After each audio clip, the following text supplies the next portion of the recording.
네, 자세한 정치권 소식 살펴보겠습니다. 차재원 부산가톨릭대 교수, 정영호 스텝 리더십 연구소 대표 두 분 나오셨습니다. 어서 오십시오. 안녕하세요. 안녕하십니까. 네, 먼저 이야기를 좀 나눠볼까 합니다. 어제 새누리당 혁신 비상대책위원회가 출범을 했는데요. 총선 패배 50일 만에 지도부 공백 상태가 좀 마무리가 된 것 같습니다. 이와 관련해서요, 지금 개파 또는 지역 구색 맞추기라 이런 비판이 좀 나오고 있거든요. 어제 새누리당의 혁신 비상대책위원회 출범한 내용, 총평을 좀 먼저 좀 간단하게 좀 들어볼 수 있을까 싶은데요. 오늘 어디 신문에 이런 표현을 했더라고요. 네. 이 정도 몇몇 비대위를 이렇게 오래 걸려서 만드는 것도 재주다. 네. 그런 표현이 있었는데 네. 지금 또 다른 일적각에서 보면 지금 그 유승민계, 그러니까 김세연, 이해운 의원을 빼고 결국 지금 친박계라고 할 수 있는 지금 분과 그리고 또 김무성계라고 할 수 있는 분들 나눠먹기인 거 아니냐. 예. 결국 그 개파의 나눠먹기로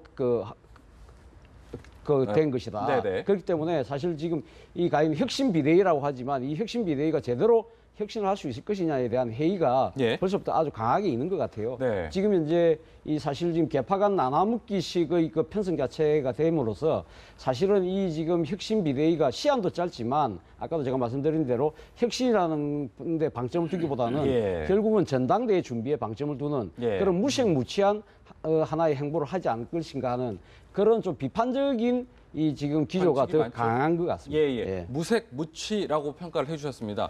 여러 사람들이 심지어 새누리당 지지자들도 얘기를 들어보면 이 혁신비대위 글쎄라는 물음표가 더 많은 것 같아요.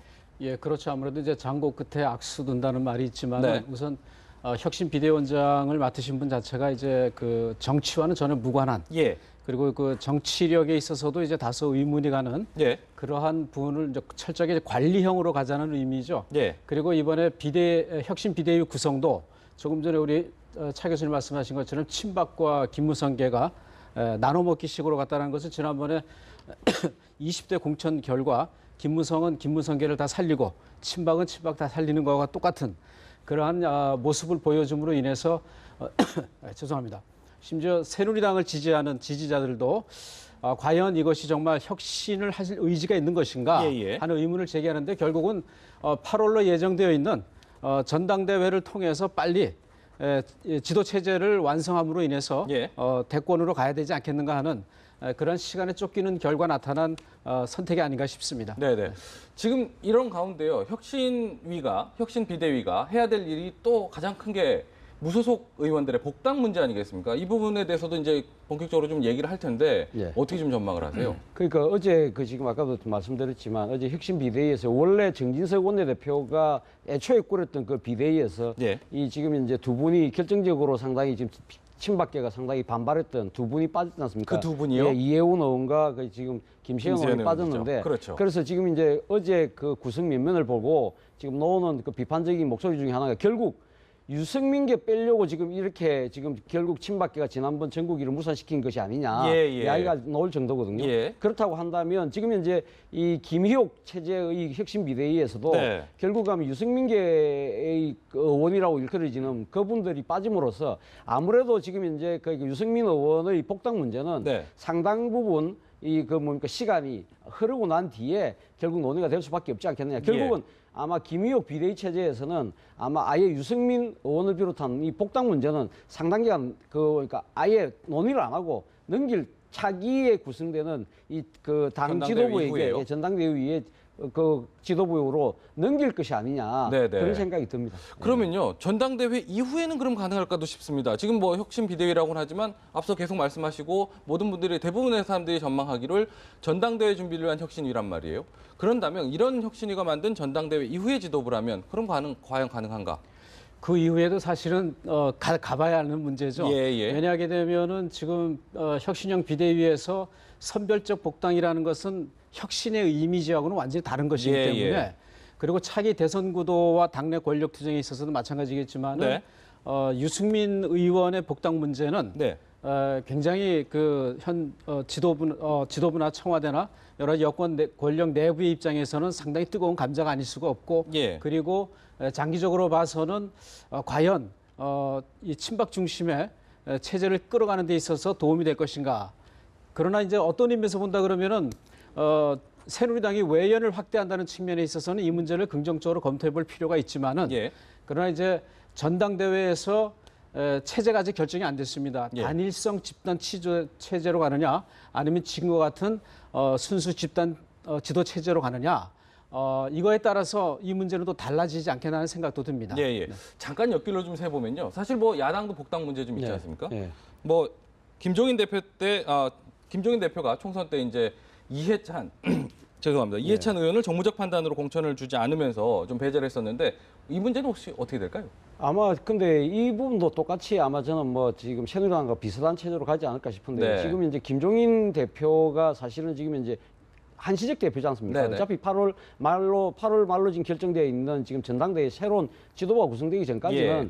지금 뭐 이해찬 의원의 복당 문제는 아마 논의하지 않을 것 같습니다. 네네. 지금 뭐 안 그래도 지금 김종인 비대위 대표가 사실은 지난번에 지금 연말까지 당권을 갖고 가느냐 마느냐 문제로 그렇죠. 소위 말해서 당의 주류 세력으로 친노와 여러 가지 갈등이 있어서 그걸 봉합해서 지금 8월 말로 지금 이제 그렇죠. 한정적으로 지금 그 대표직을 수행하고 있는 문제이기 때문에 네. 여기에 지금 이해찬 의원의 문제까지 던져버리면 지금 그나마 지금 봉합되어 있는 이 당내 갈등이 또다시 폭발할 가능성이 있다는 거죠. 예. 그리고 또 하나는 지금 이제 이 새누리당 내에서 생각하고 있는 유승민, 윤상현 의원의 복당 문제보다는 사실 지금 이해찬 의원의 복당 문제는 정치적으로 오히려 더 간단한 문제일 수 있다는 거죠. 네. 그렇기 때문에 다음 차기의 당 지도부가 새로 구성이 되면 예. 어느 지도부가 들어서든 간에 저는 이해찬 의원의 복당 문제는 시간 문제이지 않을까. 그런 측면에서 지금 당장 이 당내 갈등을 키우는 이 문제를 이 테이블 위에 올려놓지는 않을 거다. 그렇겠죠. 그렇게 봅니다. 굳이 그렇게 화급하게 좀 다룰 사안이 아니다. 그렇죠. 이렇게 판단하겠죠. 지금 이제 제2기 비대위 체제를 통해서 예. 당이 안정화되어 가고 그리고 김종인, 우상호 이 투톱 체제가 네. 빨리 정착되어가는 과정 속에 있어서 예. 굳이 지금 이해찬 의원 문제, 복당 문제를 꺼내 가지고 긁어부스럼 만들 필요가 없죠? 그럴 필요가 전혀 없죠. 예. 차기 지도부에 넘겨도 예. 아무 문제가 없을 것 같습니다. 야당의 복당 문제 궁금해하실까 싶어서 한번 좀 짚어봤고요. 다시 이제 새누리당 얘기를 좀 돌아가 볼까 합니다. 김희옥 혁신 비대위가 어쨌든 도출을 올렸는데 그동안 이제 비대위원장 맡아왔던 정진석 원내대표 같은 경우는 이제 물러나게 되는 거 아니겠습니까? 근데 그동안 계파 갈등 사이에서 좀 약간 어정쩡한 문제를 만들어서 사실은 김희옥 비대위, 혁신 비대위 체제로 다시 이렇게 만들어지고 뭐 이런 복잡한 과정들이 있었지 않습니까? 지금 상황에서 어떻게 관계 설정은 좀 어떻게 될까 이런 생각도 좀 저는 듭니다. 뭐 정진석 원내대표가 상당히 정치적인 또 경험도 많고 예. 또 그렇기 때문에 이런 상황에 대해서 이 지금 이제 김의욱 비대위 체제가 들어서는 부분에 대해서 본인이 또 그렇게 반대하는 것도 아니었거든요. 예. 물론 뭐 지금 이제 김선동 요번에 비서실장이 비대위원장 그러니까 김의욱 위원장의 비서실장이 됐습니다만 네. 김선동 의원이 뭐 청구를 했다고 하지만 예. 그러나 정진석 원내대표 입장에서도 사실 본인이 지금 비대위원장과 그 원내대표를 동시에 갖고 가기는 상당히 버거운 상황이었기 때문에 네. 김의겸 위원장 오는 부분에 대해서 본인도 그렇게 정치적으로 반대를 하지 않은 거기 때문에 네. 그리고 무엇보다도 김의겸 위원장이라는 분이 정치적 색깔이 없는 분이지 않습니까? 네. 그리고 또 실제 지금 이제 국회 내의 일을 잘 모른다는 거죠. 네. 그렇기 때문에 아마 정진석 원내대표 입장에서는 이 김의겸 위원장을 상당히 나름대로 이 존중을 하되 실질적인 모든 정치적 현안은 본인이 아마 그 단독 플레이 형태로 갖고 갈 가능성이 크다. 물론 네. 그 과정에서 당내의 가장 큰 주류 세력이라고 할 수 있는 친박계의 그러니까 관계를 어떻게 잘 설정해 나가는 문제는 하나의 이 정치적 숙제로 남아 있긴 있습니다만은 예. 그러나 최소한 김의옥 위원장과의 관계는 뭐 그렇게 무난하게 가지 않을까 하는 생각입니다. 네네. 김희옥 위원장이 이제 단독 플레이를 좀 할 것 같다.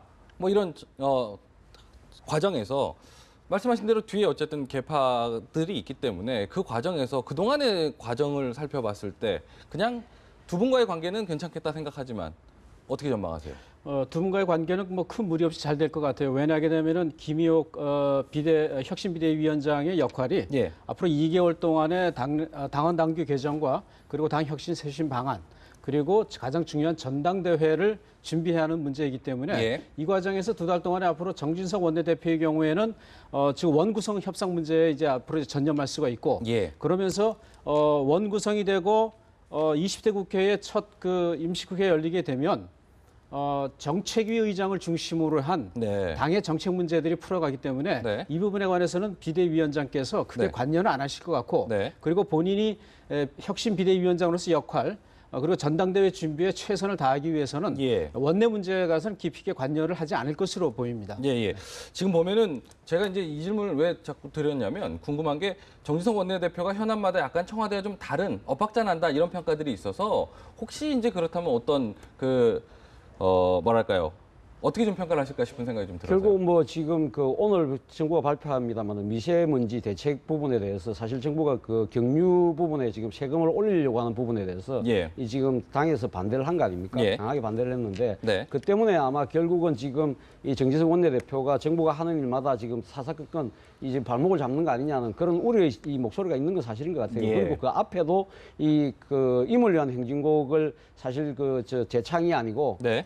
뭡니까 합창으로 그렇죠. 그대로 가려고 했을 때 그때도 상당히 공개적으로 청와대에서 유감의 뜻을 표한 부분들이 있거든요. 예. 그러나 저는 정진석 원내대표 입장에서는 사실 그런 공개적인 이거로 이렇게 좀 청와대하고 부딪히는 그런 모습을 일부러라도 연출을 좀 하고 있는 것이 아닌가 생각이 듭니다. 예, 예. 왜냐하면 본인 입장에서는 이제 지금 여소야대의 새로운 전국 상황에서 지금 당청 관계가 그동안의 수직적 관계였다고 한다면 네네. 수평적 관계로 바꿔야 되는 그런 분명한 그 자세 전환이 필요하거든요. 그런 측면에서라도 봤을 때 이 지금 현재 정세 문제, 그러니까 결국 특히 서민에게 부담이 가는 이 경유에 대한 세금 정세 문제에 대해서는 상당히 그 당의 입장에서는 목소리를 낼 수밖에 없는 상황이고 네. 그것이 결국은 또 이렇게 이 당청 관계를 파탄으로 가는 것이 아니라 네. 이 바람직한 방향으로 끌고 간다는 긍정적인 측면도 분명히 있기 때문에 예. 이런 것도 전혀 안 하고 가면 정진석 원내대표가 목소리를 닫고 있다, 입을 닫고 있다 그렇게 한다면 정진석 원내대표가 사실 지금 현재 새로운 3당 체제에서 네. 이 여당 원내대표로서 쓸 자리가 사실 없게 될 수도 있거든요. 예. 그렇기 때문에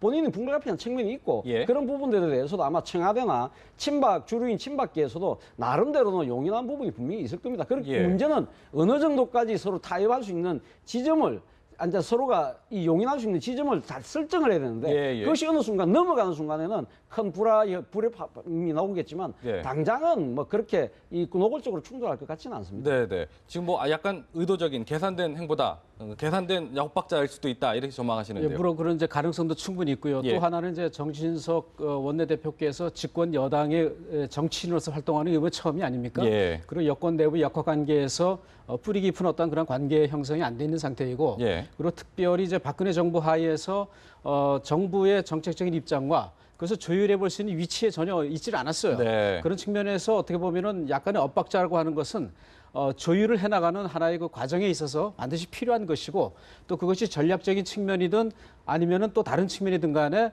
앞으로 여소야대의 입장에 있어서 네. 국민의 입장과 그리고 민생 경제 그리고 서민 경제를 고려하는 측면이 있어 앞으로 경제 문제 특히 네. 민생과 관련된 부분에 있어서는 좀 더 국민의 편에서 정부와 약간의 좀 그 다른 소리를 내면서 네. 그리고 다른 야당과의 이 협치를 유도해 나가는 그런 리더십을 발휘하기 위해서는 굉장히 좋은 그 생각이고 네. 또 20대 국회 여소야대를 이끌어가야 되는 집권 여당의 원내대표로서도 네. 본인의 정치력을 그리고 리더십을 발전시켜 나가고 그리고 확대시켜 나가는 데서는 뭐 불가피한 과정이 아닌가 싶습니다. 예. 제가 지금 브랜드 떠오르는 게 불과 한 보름 전쯤이지 않습니까? 광주 내려갈 때 현기환 수석하고 네.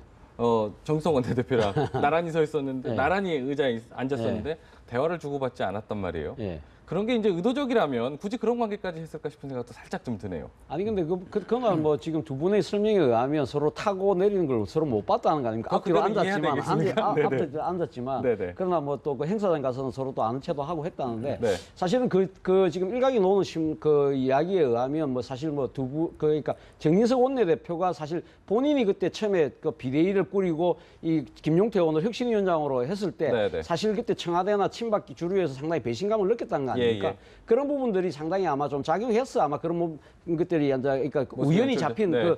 그 사진 그것이 그렇게 해석이 될 수밖에 없는 네. 그런 여지가 있었지만 그건 예. 아까도 제가 앞서 말씀드렸지만 김의호 비대위원장 체제가 들었으면서 나름대로 당내 갈등을 여기서 더 이상 네. 노골적으로 드러내서는 안 된다는 것이 양쪽의 네. 이 좀 상당한 좀 이제 마음이 합치는 것 같아요. 그렇기 때문에 지금은 뭐 그렇게 그 노골적인 그런 그 불협화음을 보이는 그런 그것은 안 할 거라고 봅니다. 네, 네. 알겠습니다. 다음 이야기 한번 다뤄볼까 합니다. 차기 대선과 관련된 이야기를 한번 나눠볼까 하는데요. 자세히 이야기 나눠보겠습니다. 어제 이 여론조사 다들 보셨을 텐데 야야 양강구도에서 여야 양강구도로 재편되는 모습이다. 여론조사 결과 어떻게 좀 평가하세요? 차기 대선 구도가 만약에 이렇게 3자 대결 구도로 간다 그러면은 누구나 다 예측할 수 있는 2강 1약 예. 구도가 될 것이다 했는데 그 예측이 이번 조사 결과를 통해 나타난 것이 아닌가. 네. 그리고 참 이번에 반기문 총장에게 표가 이렇게 이제 지지도가 높아지는 것은 4.13 총선에서 결국은 새누리당의 비판적 등을 돌렸던 보수 지지층들이 국민의당으로 갔다가 네. 이번에 다시 자연스럽게 이동하는 현상들을 보여준 것이 아닌가. 네. 그래서 실제적으로 반기문 총장이 뜨게 되면 가장 큰 피해자는 안철수 국민의당 대표일 수밖에 없는데 그게 직접 확인이 된 거네요, 그렇죠. 숫자로. 지난 2주 전에 반기문 총장을 뺀 그 대결 구도에서는 안철수 대표가 1위를 했어요. 네.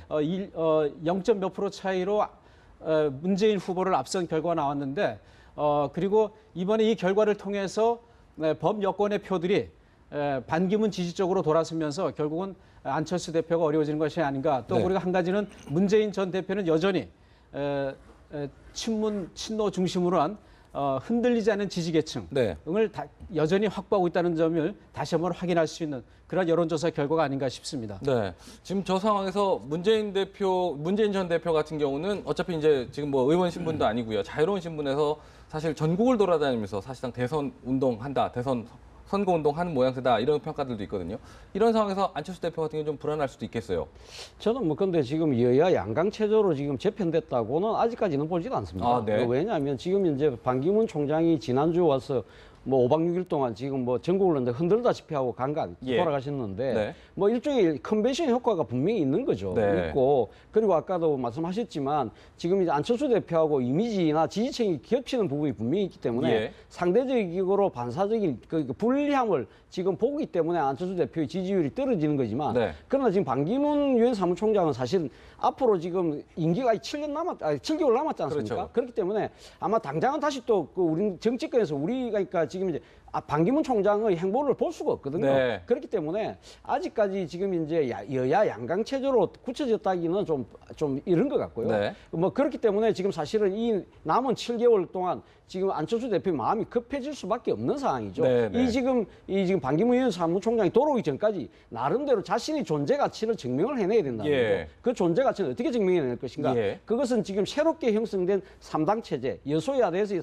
3당 체제에서 이 국민의당이 어떠한 모습을 보여줄 것인가? 네, 네. 아, 우리가 국민의당을 지지해 보니까 아 진짜 우리 국민의당이 필요하구나. 그러면 저 리더인 안철수 대표를 대통령 만들어야 되겠구나. 예. 이런 마음이, 이런 민심이 일어날 수 있도록 본인이 행보를 해야 되는 거 아닙니까? 네. 그렇기 때문에 지금 이제 당의 공식적인 스케줄과는 달리 별도로 다음 주부터는 민생 현장도 방문하고 네. 그러고 저 대학생이나 직장인을 상대로 해서 젊은 층을 상대로 해서 이 지금 강연을 하는 투투 플랜을 간혹을 한다고 그럽니다. 네, 네. 한다고 그러는데 근데 그럼에도 불구하고 아마 지금 제 생각에는 안철수 대표 본인이 이야기했지만 일하는 국회, 생산적 국회, 민생에 집착하는 국회를 보여서 그 결과를 어떻게 걷어내느냐. 그것이 결국은 안철수 대표의 앞으로 이 그 지지율을 이 지금 향후 이 여야 양강이냐 아니면 상강 구도로 갈 것이냐를 본인이 저는 키를 쥐고 있다고. 예. 그러니까 네네. 제가 생각할 때는 앞으로 안철수 대표가 그 이슈 선점에 있어서 많이 좀 불리해질 것 같아요. 네. 왜냐하면 우선 지금 이제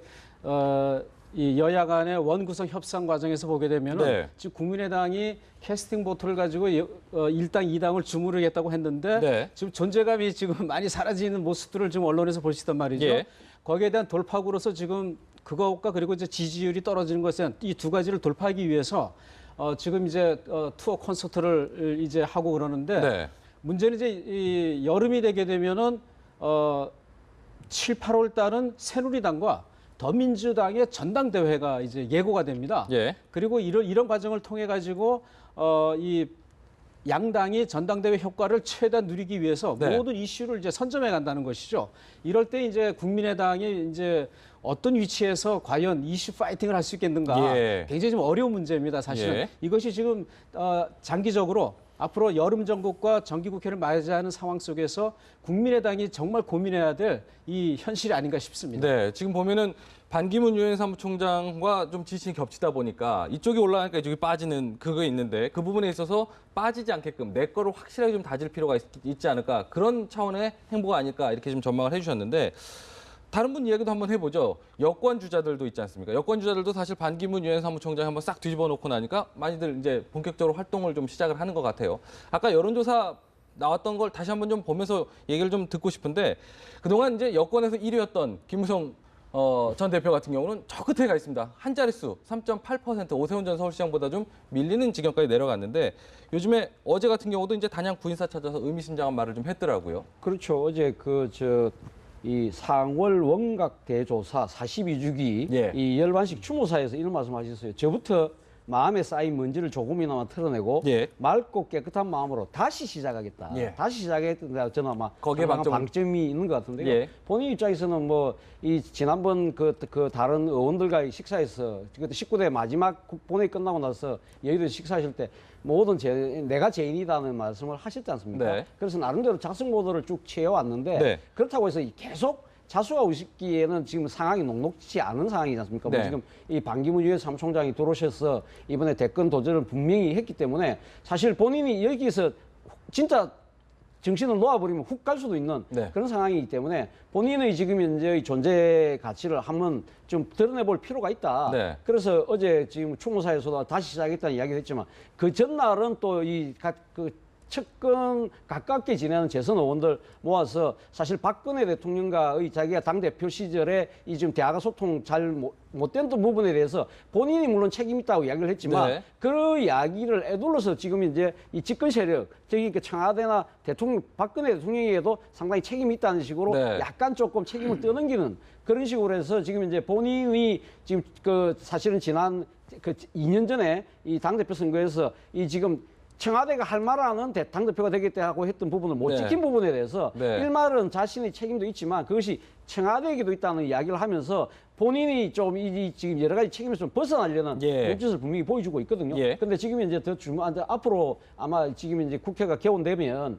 지금 본인의 측근 그룹들이 꾸리고 있는 미래개혁 포럼이라는 게 네, 있다고 네. 합니다. 그걸 중심으로 해서 아마 지금 합법적인 공간 내에서 자신의 목소리를 낼 것 같아요. 네네. 어떻게 좀 예, 보세요? 이제 최근에 이제 구의사에서 이제 발언도 이제 사실은 다시 시작한다는 것에 예. 이제 그 포인트를 두고 있는데 앞으로 이제 움직일 때 있어서 조금 전에 말씀하셨듯이 미래혁신 포럼, 예. 국회 연구 모임인데 이 미래혁신 포럼의 회장을 자기의 최측근의 측근인 김학용 의원을 그 회장으로 네. 돼 있습니다. 그러면서 여기에 이제 이군현 의원이라든가 권성동 비대위 사무총장이라든가 그다음에 김영우 비대위원 그리고 심지어는 무소속으로는 주호석 의원 등 예, 예. 이런 분들이 이 미래혁신 포럼에 이제 회원으로 다 들어와 있어요. 앞으로 이제 20대 국회가 개원되면서 미래혁신 포럼을 통해서 어떠한 목소리를 갖고 나오느냐 예. 여기에 좀 이제 관심을 가져볼 필요가 있고 네. 그리고 이 미래혁신 포럼을 통해서 김무성 전 대표가 앞으로 당권 문제에 어떻게 전당대에 어떻게 개입을 할 수가 있고 영향력을 행사할 수 있으며 네. 그리고 향후 대권 구도에 있어서 본인의 역할을 어떻게 찾아갈 것인가. 예. 사실 이번 여론조사 결과를 보게 되면은 과거에 반기문 총장을 집어넣었을 때보다도 지지율이 확 빠져버렸어요. 예, 예. 그리고 오세훈 의원도 마찬가지고요. 예.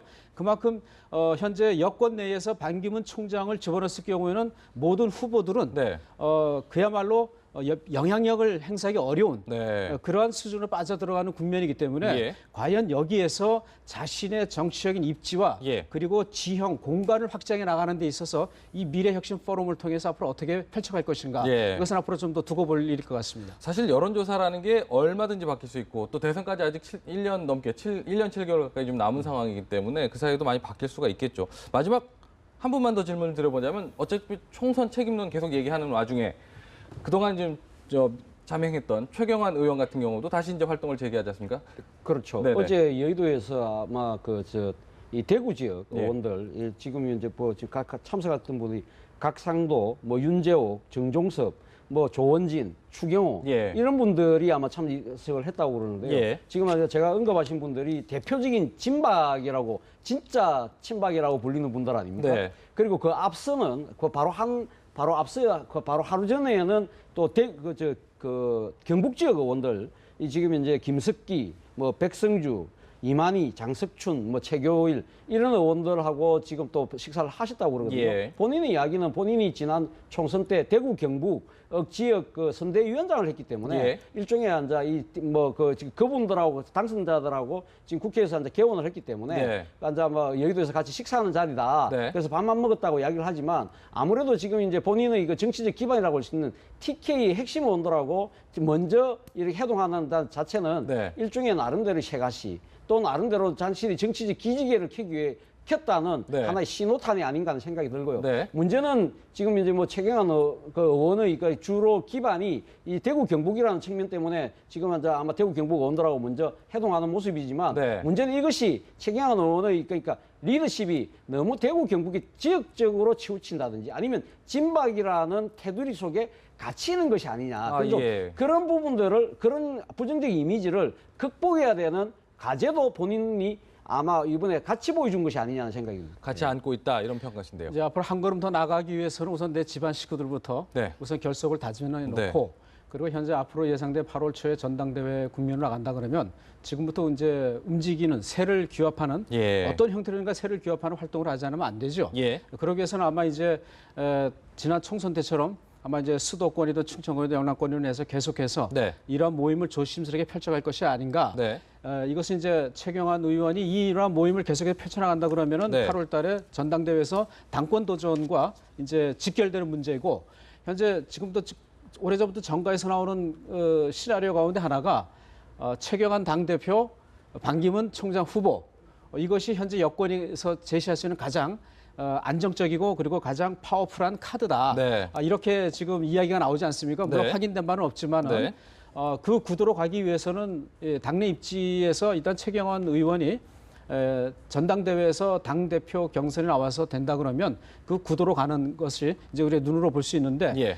지금 이제 TK 의원들을 통해서 지난 선거 때의 위로차 차원이라 그러지만은 예. 이제 정치적의 기지개를 펴기 위한 이제 시작으로서 앞으로 그의 행보를 좀 지켜볼 필요가 있을 것 같습니다. 예, 알겠습니다.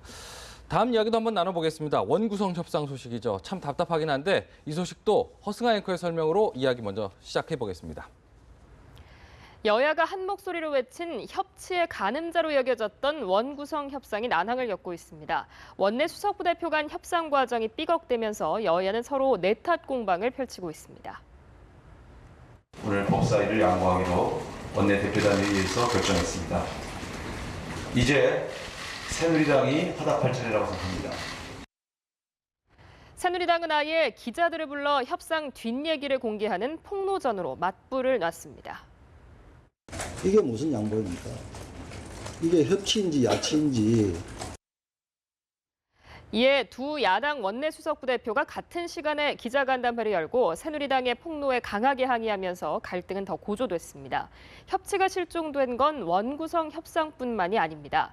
야권이 가습기 살균제 사건 청문회 등 4개 청문회와 세월호 특별법을 3당 공조로 추진하기로 합의한 데 대해 새누리당은 힘으로 밀어붙인다며 반발했습니다. 한편 원구성이 안 되는 동안 세비를 반납하겠다는 국민의당 안철수 대표의 선공에 더민주 우상호 원내대표는 유치하다고 맞받아치며 날을 세우고 여기에 새누리당이 두 야당을 향해 원구성 무산 책임을 지라며 공격한 것 역시 물 건너간 협치를 보여주는 장면으로 꼽힙니다. 물 건너간 협치의 장면을 보여준다. 어디서부터 이렇게 꼬였을까요?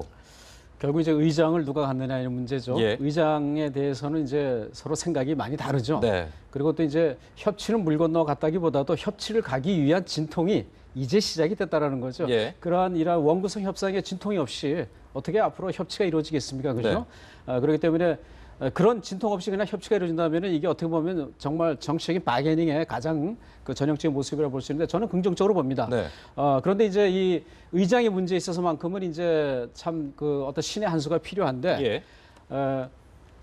이 일당이 원내 일당이 갖는 거다라고 한다면 당연히 그 더민주의 몫일 수가 있고 근데 원내 일당이지만은 과반수를 확보하지 못한 상태이다는 것이죠. 예. 여러 가지 수싸움이 있을 수가 있는데 저는 여기에서 좀 이례적인 경우를 하나 좀 소개를 해주고 싶습니다. 물론 네. 다 알고 계시는 이야기지만은 1988년에 13대 국회가 1로 3김 여소야대입니다. 민정당이 원내 일당이지만은 그러나 과반수를 확보하지 못한 어느 정당의 도움 없이는 과반수로 법안 하나 만들 수 없는 그런 상황에서 예. 의장 문제로 진통을 겪을 때에 예. 당시 평화민주당 총재인 김대중 총재께서 의장은 여당에게 주는 것이 맞다. 남은 임기 동안에 국정을 안정적으로 끌고 가기 위해서는 여당 국회의장이 필요하라 해가지고 그래서 물꼬를 터주면서 네. 민정당의 김재순 의원이 국회의장이 된 그런 선례가 있습니다. 네. 그런데 이제 그 이후에 민주화 이후에 우리가 여당이 의장이 된 게 14번이고 일당이 의장이 된 게 13번인데 이런 경우에 이제 사실 뭐 투표를 많이 했어요. 투표는 한 3번 했죠. 98년하고 2000년하고 2002년에 투표를 해서 이제 여당 혹은 야당이 그 국회의장이 됐습니다만 지금 이 문제에 있어서 과거에 김대중 평민당 총재께서 보여준 통큰 정치를 한다 그러면은 예. 더민주에서 남은 기간 국회의장을 새누리당에 가져서 박근혜 정부를 마지막으로 책임지고 해봐라. 예. 이런 모습을 보여줄 때는 저는 굉장히 박수를 받지 않을까 싶습니다. 네. 예. 왜냐 후반기도 있기 때문에. 예. 그러나 이게 지금으로서 상당히 어려운 문제예요. 예. 그렇다 그러면은 지금 어느 당이든 독자적인 힘으로 밀어붙여서 국회의장을 자유투표로 이길 수 있는 길은 없습니다. 국민의당이 더민주와 전략적인 협상을 전선을 구축한다 그래도 예. 어떤 그 언더더 테이블에서 어떤 일이 일어날 수가 없어요. 그리고 표를 확신할 수가 없습니다. 예. 그런 이런 상황에서 원내 일당인 더민주가 국회의장을 꼭 가져야 한다면 새누리 쪽에서는 국회의장을 줄 경우에 새누리가 받아야 될 상임위원장의 몫이 네. 뭐냐 네, 네. 이것을 확실하게 해서 이런 것이 협상인 것 같아요. 그래서 의장을 주고 그리고 확실하게 가져야 될 것이 운영위와 법사위라면 예. 두 개를 확실하게 안정적으로 받고 예. 그다음에 나머지 이제 기재위, 재무위, 예결위, 정보위는 또 다른 협상을 통해 가지고 의석수의 비율로 배분을 한다든가 예. 이러한 그림으로 가야 되는데 지금 원내 수석 부대표라는 자리는 5도를 받는 자리입니다. 네, 네. 5도 이외에 자율성이 전혀 없어요. 예, 예. 그러니까 저렇게 싸울 수밖에 없습니다. 예, 예. 결국은 새누리당에서 혁신형 비대위 출범이 됐기 때문에 이제 정진석 원내대표가 원내대표로서의 자리에 돌아와서 이 문제는 제가 볼 때는 3당 원내대표가 만나서 머리를 맞댄 가운데서 박근혜 대통령이 귀국 이후에 풀어가야 될 과제가 아닌가 싶습니다. 모르겠습니다. 좋은 답이 될지 안 될지 어쨌든 정 대표님의 해법을 좀 제시해 주셨는데 어떻게 좀 평가하세요? 저는 뭐 지금 현재 그러니까 지금 이번에 사실 그 여소야대 국민이 됐지 않습니까? 그래서 여소야대 국민이 돼서 이번에는 지각 개원을 하지 않고 사실 13대 국회 이후로 계속 지각 개원을 해왔거든요. 예. 그래서 이번에는 6월 7일 날 좀 딱 제때 맞춰서 해줄 거라고 좀 이제 나름대로 상당히 기대를 많이 했는데 네. 결국 혹시나가 역시나가 되는 상황인데요. 네. 결국은 뭐 저는 뭐 지금 아까 88년 말씀하셨지만 저는 좀 88년하고 상황은 좀 다르다고 보거든요. 예. 당시는 뭐 평민당이 사실은 그때 민정당에 비해서 거의 한 절반 정도 수준밖에 안 됐기 때문에 그리고 지금 그때는 이제 통일민주당 예. 김영삼 대통령이 이끌었던 통일민주당하고 또 좀 신민주공화당 그 JP의 그 3개가 손을 잡아야만 이길 수 있는 그런 상황이었지만 그러나 지금은 지금 야당이긴 하지만 그러나 지금 그 더불어민주당이 일당이거든요. 일당이기 때문에 그때 상황하고 똑같이 간다는 건 조금 그렇게 본다는 건 조금 상황은 조금 다른 것 같고요. 네. 그래서 지금 일단은 제가 봤을 때는 결국은 일당이 할 것이냐 아니면 여당이 할 것이냐의 부분인데 그러나 지금 이제 그 캐스팅 보트를 쥐고 있는 국민의당은 지금 일단 더불어민주당이 손을 들어주고 있는 형국이지 않습니까? 같이 가고 있죠. 그렇기 때문에 막 국회의장은 아마 그것이 지금 더불어민주당이 갖고 가는 것이 순리라고 보는 거고요. 예. 문제는 핵심 상임위원장들을 가면 어떻게 나누냐의 부분인데 예. 그걸 지금 그러면 지금 이 새누리당은 그러니까 국회의장을 지금 더불어민주당이 갖고 가면 예. 핵심 상임위라고 할 수 있는 예결위 운영이 법사위는 꼭 그러면 새누리당이 가져야 된다고 그렇게 지금 고집을 하고 있는 거 아닙니까? 예. 그러나 저는 거기에서 지금 이제 지금 교착 상태에서 안 풀리는데 저는 이 3개 핵심 3개 상임위를 지금 이 새누리당이 갖고 가야 된다는 그 논리도 저는 사실 좀 수긍이 잘 안 가요. 예, 그렇기 예. 때문에 이 3개 상임위 중에 핵심 3개 상임위 중에 하나 정도는 어떤 식으로 야당에게 내줘야 하는 것이 순리가 아닌가. 네네. 그런 쪽으로도 아마 그래야만 고리가 풀리지 않을까 생각인데요. 예. 지금 그래서 뭐 더불어민주당 입장에서는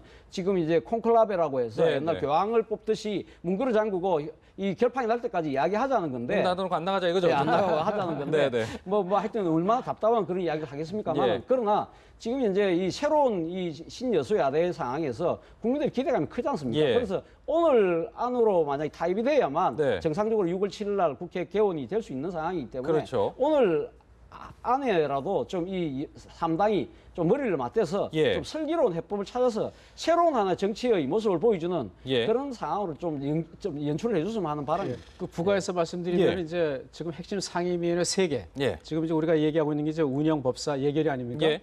근데 저는 그 새누리당이 예결위는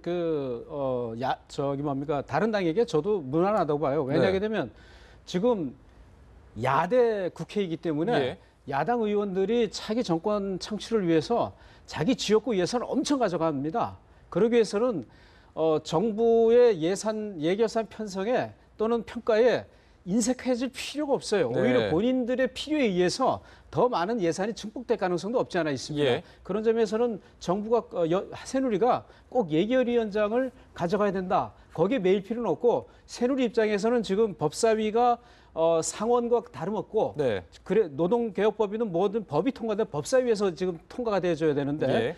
그런 실리를 추구한다 그러면은 오히려 박근혜 정부 남은 기간 동안에는 차라리 운영과 전반 개선 운영과 법사위를 갖고 예. 예결위는 야당을 줘도 저는 국정 운영에 큰 어려움은 없을 거라고 봅니다. 예산을 감시해야 될 부분인데 너무 정치적으로만 해서는 아닌가 이런 생각이 근데 듭니다. 말씀하신 네네. 그대로 하신다면 네네. 그러니까 지금 이제 우상호 원내대표 입장에서는 그러니까 법사위원장 양보하겠다는 거 아닙니까? 예. 그러면 지금 예결이나 운영위 중에 하나만 하고 지금 의장 갖고 가면 된다고 한다면 이 테이블에서는 지금 우리 정 대표님하고 두 저하고는 분이 저하고는 협상이 되는데 문제는 이제 국회 내에서 과연 그렇게 여야 원내대표 간에 그렇게 이제 협상이 될지는 모르겠습니다만 예. 그러나 지금 이제 그러니까 지금 이제 신여소야대 국민에서 새로운 협치의 그런 이 희망이 커지고 있는 상황이라고 한다면 네. 서로 조금씩 양보하는 그런 식으로 타협을 하는 것이 결국 또 지는 게 이기는 거 아닙니까? 그렇죠. 예, 예. 그렇기 때문에 기대해 볼 만합니다. 예. 예. 두 분께서 국회 가셔가지고 한 번씩 이렇게 좀 말씀 좀 해주셨으면 좋겠어요. 이렇게 합의하는 방법도 있더라고요. 알겠습니다. 여기서 이야기 좀 마무리하겠습니다. 차재원 부산 가톨릭대 교수, 정영호 스텝 리더십 연구소 대표 두 분과 말씀 나눠봤습니다. 오늘 말씀 고맙습니다. 네, 감사합니다.